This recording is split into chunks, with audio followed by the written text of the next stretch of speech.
Nueva noche de protestas en Estados Unidos contra el racismo y la violencia policial, en su mayoría pacíficas, pero con algunos disturbios en ciudades como Nueva York. Mientras tanto, las críticas contra el presidente Trump por su gestión de esta situación siguen. El ex jefe del Pentágono, James Mattis, lo acusa de abusar de su autoridad y querer dividir a Estados Unidos. Las autoridades de salud chilenas extendieron el confinamiento al menos una semana más. Esto se debe a una cifra récord de fallecimientos diarios por COVID-19 al llegar a 87 y elevar el total de fallecidos a 1.275 personas. En el país sudamericano, la crisis económica por cuenta de la pandemia es cada vez más visible. Analizamos el tema. Pese a la prohibición de la vigilia que recuerda los 31 años de la represión en la plaza de Tiananmen en China, donde murieron cientos de personas, manifestantes se reúnen a esta hora para conmemorar la rebelión ciudadana. Esto ocurre cuando justo hoy el Consejo Legislativo de Hong Kong aprobó un proyecto que penalizará faltas de respeto al himno nacional de ese país. Muy buen día, gracias por continuar con nosotros en France 24, soy Raúl Blanco, un gusto saludarlos. Comenzamos este informativo. No paran las protestas en Estados Unidos contra el racismo y la violencia policial por la muerte del afroamericano George Floyd. Este miércoles, durante el día y la noche, en numerosas ciudades se registraron concentraciones mayormente pacíficas. En Minneapolis, la familia de George Floyd no está de acuerdo con la decisión de la Fiscalía de acusar a la gente que realizó la violenta detención de homicidio en segundo grado, ya que piden que sea acusado en primer grado. Valentina Torres Sánchez nos amplía. Con canciones y pancartas, miles de estadounidenses se congregaron en la capital del país para protestar pacíficamente contra la violencia policial y racial a raíz de la muerte del afroamericano George Floyd, que perdió la vida después de que un policía le puso su rodilla en el cuello por casi 9 minutos.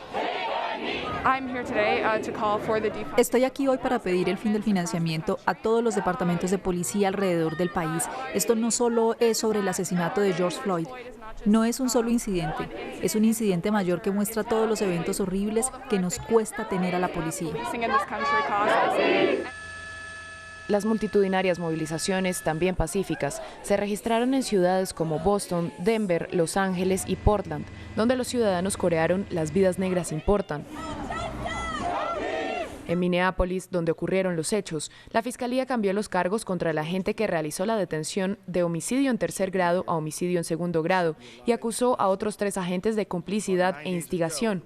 La familia de la víctima sigue pidiendo justicia. No podemos celebrar porque un arresto no es una condena y queremos justicia, no justicia parcial, sino completa. La familia siempre ha querido que se le acuse de asesinato en primer grado. Quieren que se aplique todo el peso de la ley, de lo que habrían acusado a George Floyd si las cosas hubiesen sido al contrario. Por su parte, el expresidente Barack Obama envió un mensaje de apoyo a los manifestantes y aseguró que las protestas pacíficas y constantes son una oportunidad para que la ciudadanía despierte. Quiero hablarles a los jóvenes hombres y mujeres de color en este país, quienes han sido testigos de tanta violencia y muerte, y frecuentemente esa violencia ha llegado de gente que supuestamente debería servirles y protegerlos. Quiero que sepan que importan, sus vidas importan, sus sueños importan. Las movilizaciones se prolongaron hasta la noche y en la ciudad de Nueva York finalizaron con fuertes choques entre grupos de ciudadanos y la policía. Y es que precisamente vamos hasta la ciudad de Nueva York, uno de los focos de las protestas contra la violencia policial y el racismo. Allí se encuentra nuestra corresponsal Mamen Sala. Mamen, muy buenos días. ¿Cuál ha sido el balance de las manifestaciones en la Gran Manzana? Y además, respecto a las personas detenidas, ¿qué hay de nuevo? Sí, muy buenos días, Raúl. Pues ayer parece que la lluvia ayudó a que el toque de queda se cumpliera un poquito más que las 2 noches anteriores. Aún así hubo bastantes manifestantes que no quisieron irse a casa y la policía, que ya había dicho que no iba a permitir que estuviesen en la calle después del toque de queda, acabó dispersándolos con porras, incluso con gas pimienta en alguna ocasión. Desgraciadamente, durante la noche siguieron los saqueos y destrozos en varios comercios. La policía llegó a detener hasta 180 personas. personas. Durante el día las manifestaciones ocurrieron de forma pacífica en Manhattan y en Brooklyn, y precisamente allí se reportaron 3 policías heridos por arma de fuego. Se encuentran en el hospital y fuera de peligro. Hoy se esperan más manifestaciones pacíficas una vez más, y también tendrá lugar un acto conmemorativo a la 1 de la tarde en Brooklyn en honor a George Floyd, coincidiendo con la misma hora en la que se celebrará otro en Minneapolis, donde ocurrieron los hechos. Mamen, gracias por la información. Que tenga usted un muy buen día. Y después de que Donald Trump posara con la Biblia en la mano frente a una iglesia en las inmediaciones de la Casa Blanca, el presidente ha sido una vez más blanco de críticas. La portavoz del gobierno salió en defensa del mandatario, comparando sus acciones con las del primer ministro británico Winston Churchill durante la Segunda Guerra Mundial. Mientras tanto, el exsecretario de Defensa James Mattis acusó al mandatario de intentar dividir la nación, y el actual jefe del Pentágono alegó que las protestas no ameritan adoptar una medida de este tipo. El manejo que Donald Trump le ha dado a la oleada de protestas tras la muerte de George Floyd sigue generando polémica. Recientemente, después de que la policía dispersara a los manifestantes congregados frente a la residencia presidencial, el mandatario caminó hasta la iglesia de St. John, donde posó con una Biblia. Para la Casa Blanca, un acto de liderazgo comparable con los de Winston Churchill durante la Segunda Guerra Mundial. A través del tiempo hemos visto presidentes y líderes en todo el mundo que han tenido momentos de liderazgo y símbolos muy poderosos, que eran importantes para que una nación los viera en un momento dado, para mostrar un mensaje de resistencia y determinación. Como Churchill, lo vimos inspeccionando los daños de los bombardeos, envió un poderoso mensaje al pueblo británico. Una visión muy distinta a la del exsecretario de Defensa de Estados Unidos, James Mattis, quien criticó ferozmente a su antiguo jefe en un comunicado publicado por The Atlantic, después de que Trump sugiriera desplegar al ejército para calmar las protestas. Donald Trump es el primer presidente en mi vida que no trata de unir al pueblo estadounidense, ni siquiera pretende intentarlo. En lugar de eso, intenta dividirnos. Estamos siendo testigos de las consecuencias de 3 años de este esfuerzo deliberado. Estamos siendo testigos de las consecuencias de 3 años sin un liderazgo maduro. Podemos unirnos sin él, apoyándonos en las fortalezas de nuestra sociedad civil. La reacción de Trump fue casi inmediata. Probablemente lo único que Barack Obama y yo tenemos en común es que ambos tuvimos el honor de despedir a Jim Mattis, el general más sobrevalorado del mundo. Le pedí su carta de renuncia y me sentí muy bien al respecto. Su apodo era Caos, que no me gustó, y cambió a Perro Loco. El actual jefe del Pentágono, Mark Esper, tomó distancia de las amenazas del presidente, asegurando que no apoya que se invoque la llamada ley de insurrección. Pasamos a Chile, donde el Ministerio de Salud informó de un nuevo récord de cifras de fallecimientos diarios por COVID-19, al llegar a 87 y elevar el total de fallecidos a 1.275 personas. El jefe de la cartera afirmó que el confinamiento se mantendrá al menos una semana más en las ciudades más afectadas por el virus. La capacidad hospitalaria ya está al borde del colapso y la cuarentena en Santiago y sus alrededores se cumple con dificultades, entre otras cosas, por la necesidad de los ciudadanos de salir a buscar su sustento diario. En el país sudamericano, la crisis económica por cuenta de la pandemia es cada vez más visible. Para ello, quiero saludar en este momento a Sergio Toro Maureira. Él es doctor en ciencia política, investigador del Instituto Milenio de Fundamento de los Datos y además profesor asociado de Ciencias Políticas de la Universidad de Concepción en Chile. Doctor Toro, hablemos de la gravedad de la situación económica chilena por causa de la pandemia de COVID-19. ¿Qué le espera a la nación? Que tenga usted un buen día. Hola, buenos días. Muchas gracias por la invitación. Bueno, estamos en una situación bastante complicada, particularmente en la región metropolitana.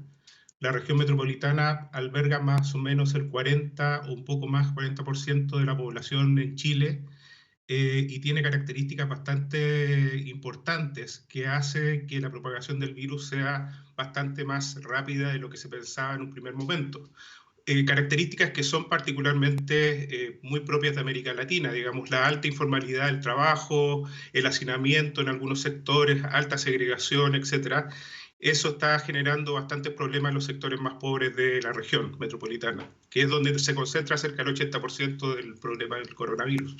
Ahora, doctor Toro, ¿cuánto tiempo le tomará a Chile la recuperación económica y cuál será además el costo político para el presidente Piñera? Bueno, parto con el tema más del costo político. En general, la legitimidad de las instituciones en Chile ha estado a la baja desde hace mucho tiempo. Esto se vio reflejado ya en octubre del año pasado con el estallido social en Chile, que además provocó un grave problema de legitimidad del gobierno y sus instituciones.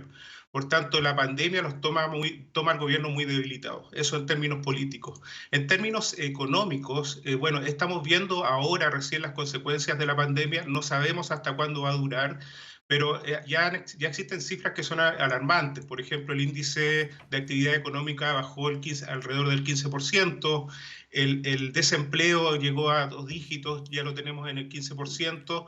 Por tanto, hay problemas graves, tanto en términos políticos y en términos económicos.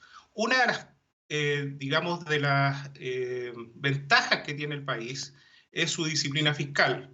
Por tanto, el Estado aún tiene espaldas como para ir solventando ciertos problemas económicos que se vayan llevando a cabo, pero obviamente esos recursos son finitos y no se sabe hasta cuándo pueden perdurar. De hecho, el Banco Central abrió una línea de crédito entre el FMI, precisamente por su disciplina fiscal se la otorgaron, al igual que Colombia. Doctor Toro, gracias por su tiempo y por estar, por supuesto, con nosotros en France 24. Que tenga usted un muy buen día. Nosotros continuamos con más noticias en el estudio. En Hong Kong, pese a que las conmemoraciones de vigilia por los 31 años de Tiananmen están prohibidas, alegando el riesgo de contagio por coronavirus, manifestantes se reúnen en el Parque Victoria de Hong Kong. Los activistas con velas y de forma pacífica desafían la prohibición de las autoridades, pero temen que la medida forme parte de una represión más amplia de la disidencia en el territorio nacional. Todo esto tras la aprobación de una controvertida ley de seguridad nacional impuesta por Beijing, que ha generado múltiples reacciones internacionales, y de que el Consejo Legislativo de Hong Kong aprobara una controvertida ley que penalizará con hasta 3 años de cárcel las injurias al himno nacional de China. Me siento extremadamente decepcionado y herido, y extremadamente arrepentido por el comportamiento de la oposición, pero esto no impedirá la capacidad de la legislatura para examinar los proyectos de ley. Y con motivo del Día Mundial del Medio Ambiente, que se celebra el 5 de junio, France 24 emite una serie sobre varias temáticas ambientales relacionadas a la particular situación que se vive en el mundo por el brote de COVID-19. En México, la contaminación causa 9,000 muertes al año y provoca muchas enfermedades respiratorias que vuelven a la población más vulnerable ante la pandemia. Sin embargo, las medidas de confinamiento rebajaron algunos de los indicadores de polución, aunque no todos. Laurence Cubillet nos trae este reporte. Avenidas vacías, semanas enteras sin el ruido de motores. Desde el 30 de marzo, con la campaña de confinamiento voluntaria, el tráfico en Ciudad de México se redujo drásticamente, pero no los índices de contaminación. Las alertas de calidad del aire aún son habituales. Los niveles de CO2 disminuyeron, pero no otros contaminantes que no están vinculados al tráfico. A pesar de esta reducción en la movilidad y en la operación de algunas industrias y algunos servicios, llegamos a rebasar casi en 8 ocasiones la norma de de México para el caso de PM2.5. En el caso de ozono, ahí sí tuvimos circunstancias negativas. Abril y mayo son los meses más críticos en términos de calidad del aire. Temperaturas muy altas y poca o ninguna lluvia. En la misma época de 2019, la capital mexicana tuvo los peores índices de contaminación en 25 años, obligando al gobierno a cerrar escuelas y restringir el tráfico. Cuando revisamos las emisiones, la concentración de ozono en cuanto a los picos máximos que alcanzamos, debo de comentarles que en este año es el año en que menos picos altos hemos tenido de los últimos 10. 23 millones de personas atrapadas en una depresión atmosférica. Y cuando los vientos vienen del norte de la ciudad, traen grandes cantidades de dióxido de azufre, porque allí es donde una central termoeléctrica y una refinería de petróleo operan a plena capacidad, clasificadas entre las 5 más contaminantes del planeta según un estudio de la NASA. Una situación que, según este neumólogo, debilita a la población frente a virus como el COVID-19. Las ligadas a la contaminación son principalmente la enfermedad pulmonar obstructiva crónica, el asma bronquial, se agudizan los cuadros de asma, cáncer de pulmón. Los pacientes que tienen, por ejemplo, EPOC, que tienen enfermedad pulmonar obstructiva crónica o asma o que tienen cáncer de pulmón y que llegan con COVID, esos pacientes pueden tener un riesgo de mortalidad y de complicaciones mucho más elevado. Para los médicos, la alerta de salud para las enfermedades respiratorias ha sido constante durante años. En México, la contaminación causa 9.000 muertes al año. Así que el informativo continúe con nosotros. Buen día.